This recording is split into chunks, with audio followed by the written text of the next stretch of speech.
বিসমিল্লাহির রহমানির রাহিম। সকলকে আসসালামু আলাইকুম।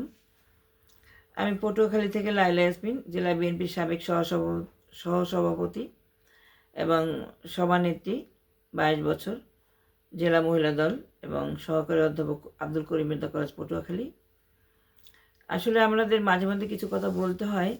আমি যখন 1984 সালে ছাত্রদলে আসলাম, তারপর থেকে একটার পর একটা আমাদের সংগ্রাম, ইতিহাস, পরিশ্রম, কষ্ট এর মধ্য থেকে আমাদেরকে আগাতে হয়েছে।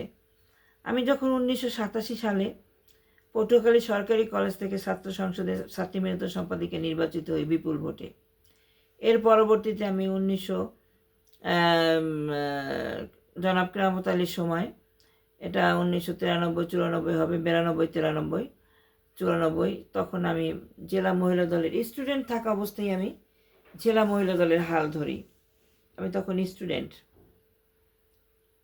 আমি বলবো যে সামনে যে আমাদের যে গত নির্বাচন হয়ে গেল 12ই জানুয়ারি, এই নির্বাচনে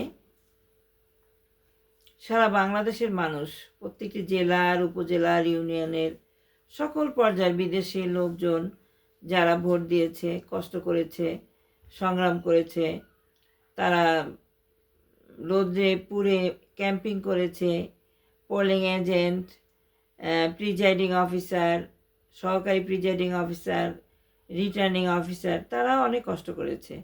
আর আমাদের রাজনীতিবিদরা তো কষ্ট করেছে, তার তো শেষই নেই। তাদের রাজনীতির কোনো শেষ থাকে না। এরা দিনরাত 24 ঘন্টা ব্যস্ত থেকে কাজ করেছে, দিনরাত 24 ঘন্টা। আমরা বলবো, আমি আসলে কি অনেক সময় অনেক কথা মনে আসে।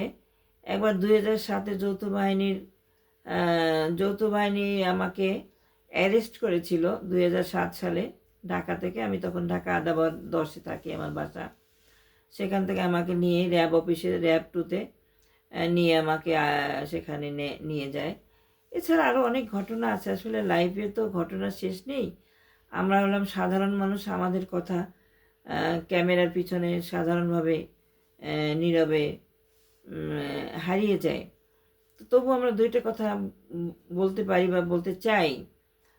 পল্টনে যে আমাদের সাংবাদিক সম্মেলন হলো বা বিএনপি প্রোগ্রামের সময় ডিবি পুলিশ সেই মোটা মোটা লাঠি দিয়ে পিটালো। একবার আমি তো টিয়ার সেলের গ্যাসে ধাক্কা খেয়ে আমি একদম পড়ে গেছি, হাঁটুতে ব্যথা পেয়েছি এবং অসংখ্যবার আমার প্রায় অনেকগুলো মামলা হয়েছে। এবং আমার জন্য আমার নিরীহ ছেলে মামলা খেয়েছে।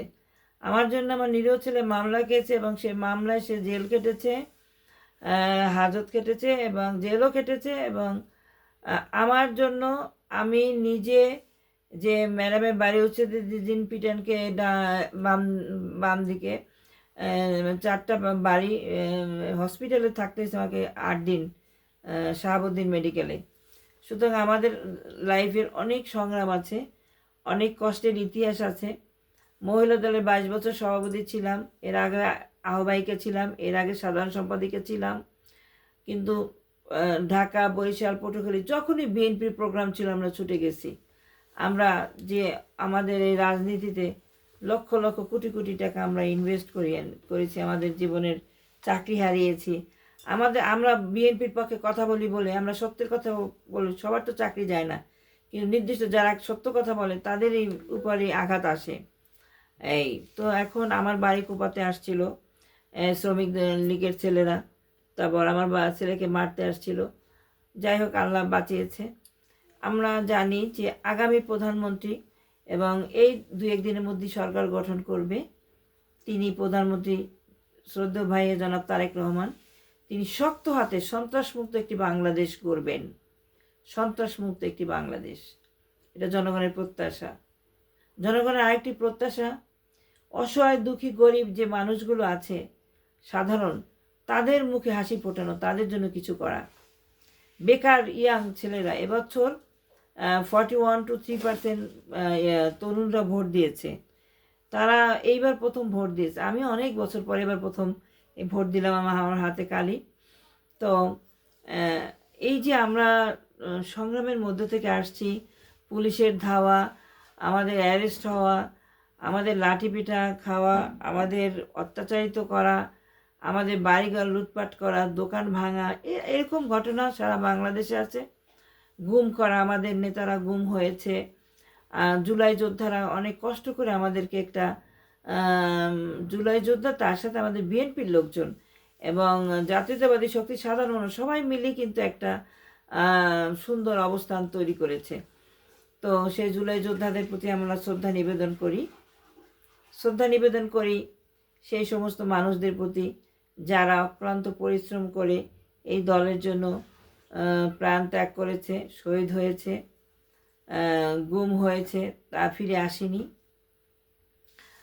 তো আরও অনেক কথা আছে, অল্প সময়ের মধ্যে এত কথা বলা যায় না, তারপরও বলবো যে আগামীর প্রধানমন্ত্রী জনাব তারেক রহমান, তিনি দেশকে সুন্দরভাবে পরিচালিত করবেন।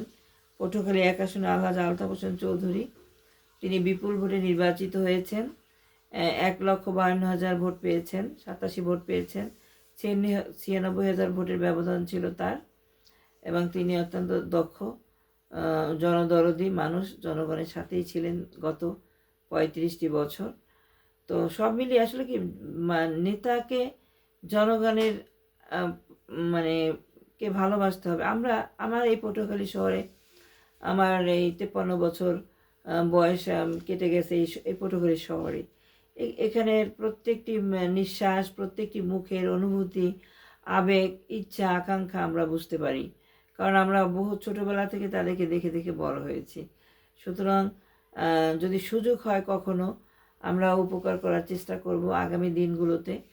আপনারা সকলে ভালো থাকবেন, সুস্থ থাকবেন, সুন্দর থাকবেন এবং তারেক রহমান যাতে সুন্দরভাবে দেশটা পরিচালিত করতে পারে সকলকে নিয়ে, সুন্দর একটি মন্ত্রিপরিষদ নিয়ে, আমরা সেটাই কামনা করি।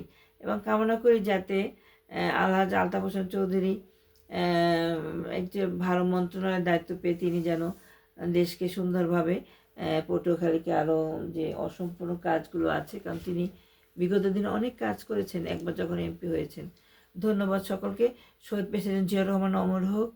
শ্রদ্ধা অবনত চিত্তে স্মরণ করছি আমার দেশমাতা বেগম খালেদা জিয়াকে। তিনি আমাদের মাঝে নেই, ভাবতে অনেক কষ্ট হয় এবং ব্যথায় ব্যথাতুর।